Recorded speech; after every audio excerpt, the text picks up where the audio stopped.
நன்மைகள் பல செய்ய துணிவு வேண்டும். அதே சமயத்தில் நன்மைகள் செய்வதற்கு துணிவு கொடுக்கின்றோம் என்று ஈஸ்வரப்பட்டரும் ஞானகுருவும் நமக்கு அந்த வாக்காக கொடுத்துள்ளார்கள்.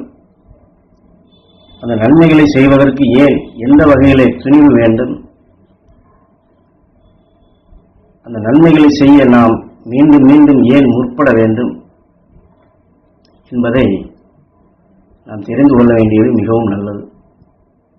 ஏனென்றால் நன்மைகளை செய்யத்தான் எல்லோருமே இந்த உலகில் தோன்றிய அனைவருமே விரும்புகின்றோம். ஆனால் சந்தர்ப்பவசங்களில் நம்மை அறியாது நமக்கு இடைஞ்சலோ தொல்லையோ துயரங்களோ வேதனைப்படுத்தினாலேயோ மற்றவர்கள் கொடுக்கப்பட போகும்போது இந்த நன்மை செய்யக்கூடிய உணர்வுகள் மாறிவிடுகின்றது. ஆக அவர்கள் தொல்லை நமக்குள் பாதிக்காதபடி அதே சமயத்தில் அவர்களுக்கு எப்படி நல்ல உணர்வை பாய்ச்சி நம்மை காத்து அவர்களுக்கும் நல்வழி காட்ட வேண்டும்.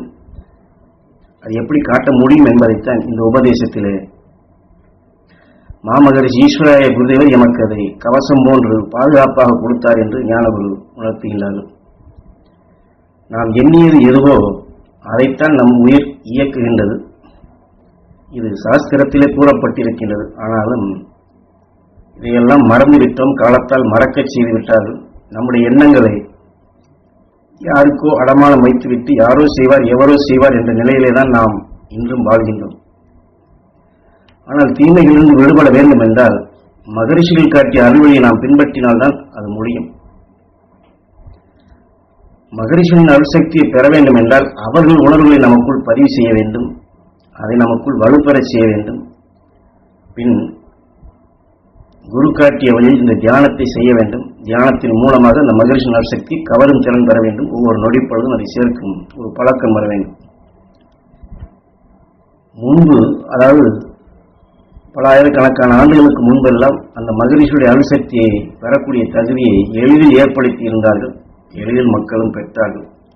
ஆனால் இன்று இது எல்லாம் எளிதில் கிடைக்கக்கூடிய நிலைகள் இந்த காற்று மண்டலத்திலே அதற்குண்டான தகுதியை இழந்துவிட்டது. தீமை செய்யக்கூடிய உணர்வுகளே அடர்த்தியாக அதிக அளவிலே படர்ந்து இருப்பதால் அதனை பெறக்கூடிய தகுதியை நம்மிடத்தில் இல்லாது போய்விட்டது. நாம் எண்ணினாலும் அதை அருகிலே செல்ல முடியாதபடி மனிதனுடைய உணர்வுகள் அளவுக்கு அதிகமாக அழுத்தமான நிலைகள் பாதிக்கக்கூடிய நிலையில் வந்துவிட்டது. நம்முடைய எண்ணத்திற்கு அதனால் வலுவும் இழந்துவிட்டது. ஆகவே வலுவிழந்த நிலைகளில் எதை செய்யப் போகின்றோம்? இருந்தாலும் அந்த மகரிஷியுடைய அருள்சக்தியை பெறக்கூடிய வழியைத்தான் மாமகரிஷி ஈஸ்வராய குருதேவர் எமக்கு இந்த காலகட்டத்திலே இப்பொழுது காண்பித்தார். அவர் காட்டிய வழியிலே அதை பெற்றேன், வளர்த்தேன், வளர்த்த நிலை கொண்டு, ஏன்னா அவர் சொன்ன முறைப்படி அந்த மகரிஷியின் அருள்சக்தி எல்லோருக்கும் கிடைக்கச் செய்ய வேண்டும் என்றார். அதற்காக நீ ஒவ்வொரு உயிரையும் கடவுளாக எண்ண வேண்டும். கடவுளால் அமைக்கப்பட்ட கோட்டை என்று அந்த உடல்களை எண்ண வேண்டும். நற்குணங்களால் தான் மனிதனை உருவாகின்றான்.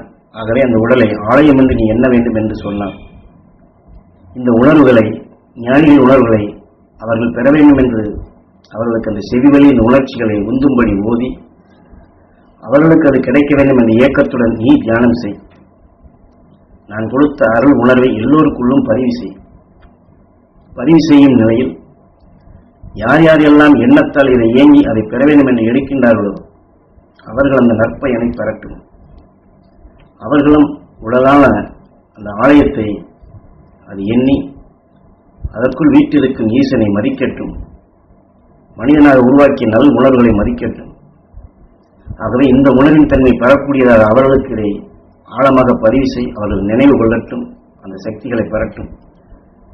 ஆனாலும் இதையெல்லாம் நீ தெளிவாக சொல்லியும் அவர்கள் எடுக்கவில்லை என்றால் நீ அதை கண்டு வேதனைப்படாதே. அவர்கள் பெற வேண்டும் என்று மீண்டும் உனக்குள் உன்னுடைய வலுவை நீ ஏற்றிக்கொள்.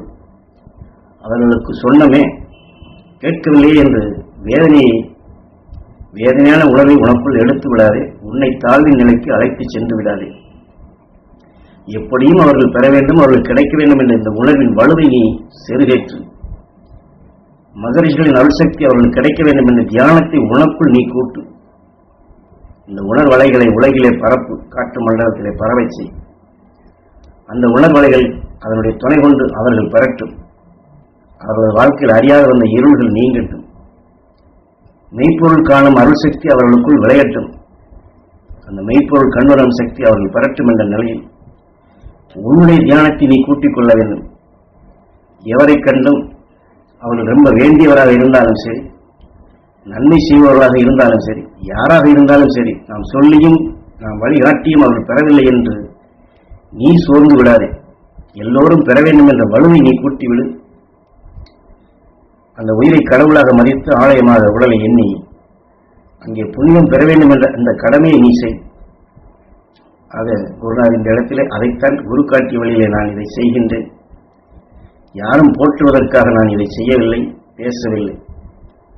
அருள் உணர்வுகளை பெற்று எல்லோருக்கும் அந்த மகிழ்ந்திடும் நிலை வரப்படும் பொழுதெல்லாம் என் உணர்வுகளுக்குள் இருக்கும் நல்ல உணர்வுகள் என் எண்ணமே என்னை போற்றும், எனக்குள் அந்த மகிழ்ச்சியூட்டும் நிலைகளாக அது வரும். ஆக மற்றவர்கள் எந்த அளவுக்கு மகிழ்கின்றார்களோ அவரிடமிருந்து வெளிப்படும் உணர்வுகள் மகிழ்ச்சியூட்டும் உணர்வுகளாக விளைந்து அந்த உயர்ந்த உணவின் சத்தாக இதையெல்லாம் உனக்குள் ஊட்டும். அந்த மெய்ப்பொருள் பெறுவதைக் கண்டு நீ மகிழ வேண்டும் என்றுதான் குருநாதர் எனக்கு சுட்டிக்காட்டினார்.